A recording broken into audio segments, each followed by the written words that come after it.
ভালোই লাগছে আমার নাতনিটিকে। যা শুনি, এবার বিয়ে করে বরের মাথা খা। বরের মাথা খাওয়া মানে?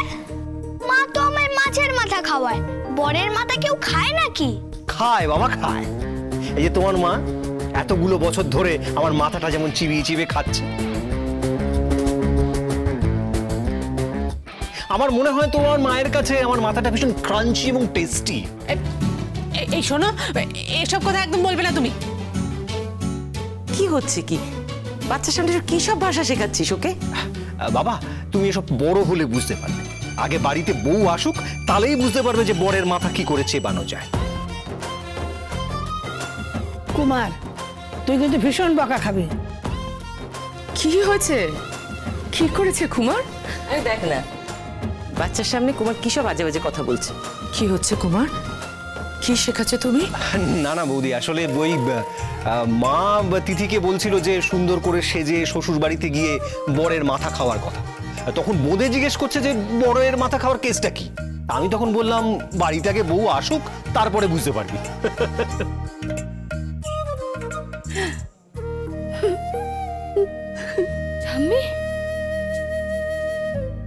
আজ মেজো ছেলের কথা খুব মনে পড়ছে। মেয়ের বিয়েতে সে থাকবে না। মা প্লিজ, আপনার কি মনে হচ্ছে যে আমি আমার মেয়েকে মানুষ করতে পারিনি? ওকে মানুষ করার জন্য কি আমি কোনো কার্পণ্য করেছি? ছাত্রছাত্রী পড়িয়েছি, অধ্যাপনা করেছি। আপনার কি মনে হচ্ছে মা আমি ব্যর্থ? আজ হঠাৎ আপনি আপনার মেজো ছেলেকে মিস করছেন কেন মা? কেন মিস করছেন ওকে আপনি বলুন, কেন? বৌমা, আমি ঠিক ওইভাবে বলতে চাইনি। মানে যতই হোক বাবা তো। থাক মা, থাক। যে যেখানে আছে সেখানেই থাক। আমাদের ছেড়ে যে চলে গেছে, আজ হঠাৎ করে এতদিন পর তাকে ডেকে এনে দয়া করে আমার অপমান করবেন না মা।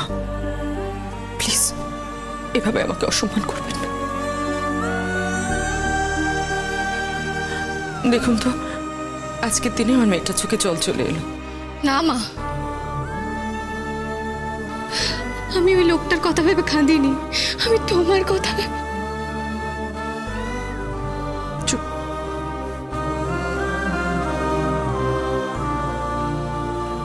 দেখো দেখি আবার কান্নাকাটি শুরু হয়ে গেল। এই প্রেক্ষা, হা করে দাঁড়িয়ে দেখছিস কি? কিছু একটা কর না। কি করবে? আলতা, তুমি একটা কিছু করো না। এখানে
এরা বড় লোকের বকে যাওয়া ছেলে।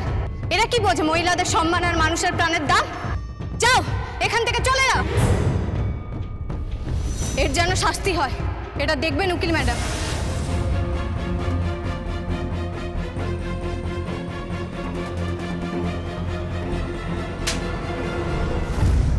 তিথি মুখার্জি, আমি তোমাকে ছাড়বো না। তোমার জন্য আমাকে কোর্টে কাঠগড়ায় দাঁড়াতে হয়েছে। আমি তোমাকে ছাড়বো না, কিছুতেই ছাড়বো না, কিছুতেই না।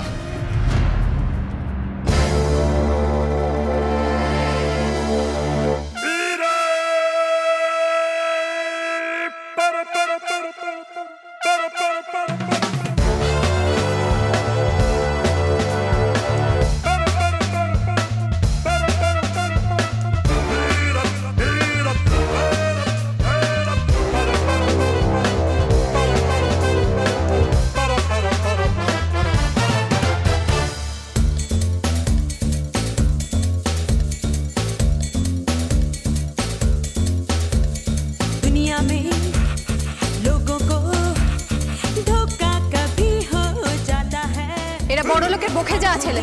এরা কি বোঝে মহিলাদের সম্মান আর মানুষের প্রাণের দাম? যাও এখান থেকে চলে যাও।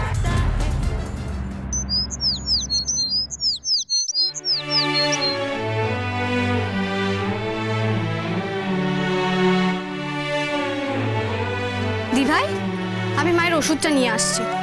তুই কেন যাচ্ছিস? না না তুই যাবি না। আরে কাকিমা একটু পরেই চলে আসবে, কাকিমা কিন্তু খুব রাগ করবে তিথি। আচ্ছা ঘন্টা দুয়েকের ব্যাপার, একটা ছোট্ট স্ক্যান করবে আর এক্ষুনি চলে আসবে।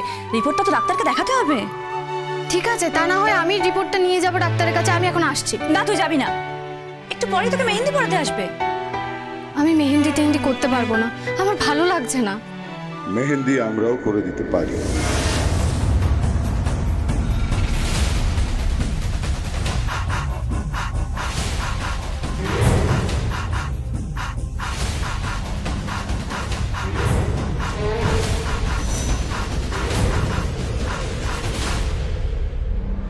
আপনারা?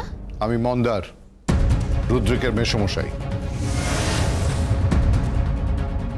আমি সৌপ্তিক ব্যানার্জি, রুদ্রিকের কাকা। আর আমি সনিতা ব্যানার্জি, রুদ্রিকের দিদি। আর আমি হলাম, জানি আপনি এমন একটা মানুষ যিনি আইনের লোক হয়েও বড় লোকদের দালালি করতে শুরু করেছেন। এত বড় স্পর্ধা! কি হচ্ছেটা কি দিদি? চুপ কর।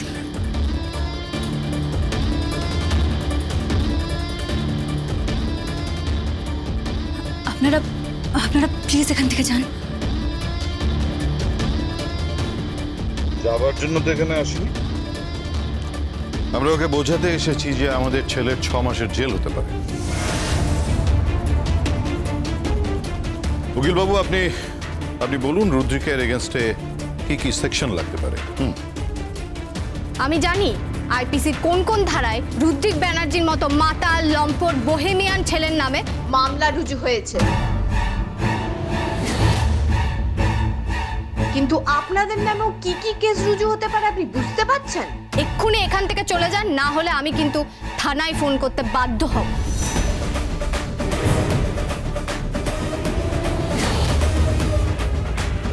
আপনারা আমাকে হুমকি দিচ্ছেন? তিথি, কি হচ্ছেটা কি? চুপ কর তুই। কেন চুপ করব? তুমি চুপ করবে কারণ তোমার 2 দিন পরেই বিয়ে। ও, সেই খবরটাও নিয়ে নিয়েছেন? 2 দিন পরে তোমার বিয়ে। তুমি এসব ঝামেলায় জড়িও না। আপনি আমাকে হুমকি দিচ্ছেন? এই